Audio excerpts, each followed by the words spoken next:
So here we have the Vauxhall Zafira design on a 65 plate. I'm going to start off by showing you around the outside of the car, and then we'll hop in and run through some controls on the inside. But from the outside you can see it's a 5-door car with alloy wheels. Let's start off inside the boot and then work our way around the rest of the car from there. So as we approach the boot, you'll see we have reversing sensors. Currently 5 seats are in place. You can see the rear ones need pulling out of this position to fold them up. It's very easy to do. You can do that one-handed. Just give those black straps a pull, and then that's how much space you have as a 7-seater. Okay, so we're just going to work our way back round to the front of the car, and then we'll hop in and run through some controls on the inside. But now that we've done a full circle of it, you can see it's in excellent condition the whole way round. Just briefly before we climb in, I think it's well worth seeing the interior from this exterior point of view. There's plenty to run through on the dashboard, so let's hop in and we'll do that now. Okay, so now they're inside the car, we're going to start with the dials. On the left hand side we have the rev counter, and on the right hand side the speedometer. In the middle you can see the total miles for this car, which are 23,760. You can change the information that's displayed above that using controls on the indicator stalk for different bits of trip computer information, or you can have that digital readout for the speedometer. This car has also got cruise control and speed limiter both available.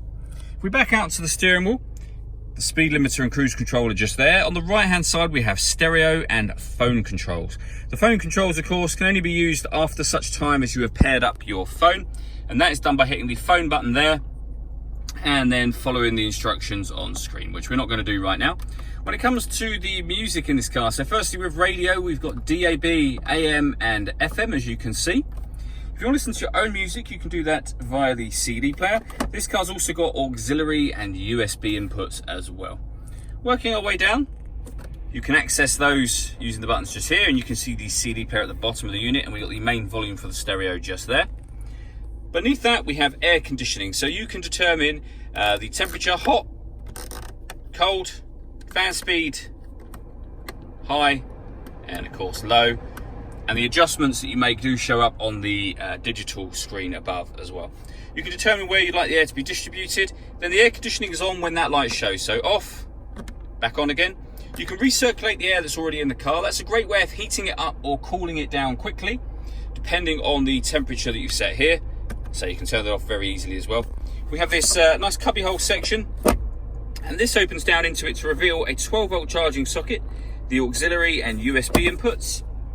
We have a 6-speed manual gearbox, and beneath that, these 2 buttons. This one turns off the parking sensors, and this one will turn off the traction control for the car. All that leaves me to say is thank you for taking the time to watch this video.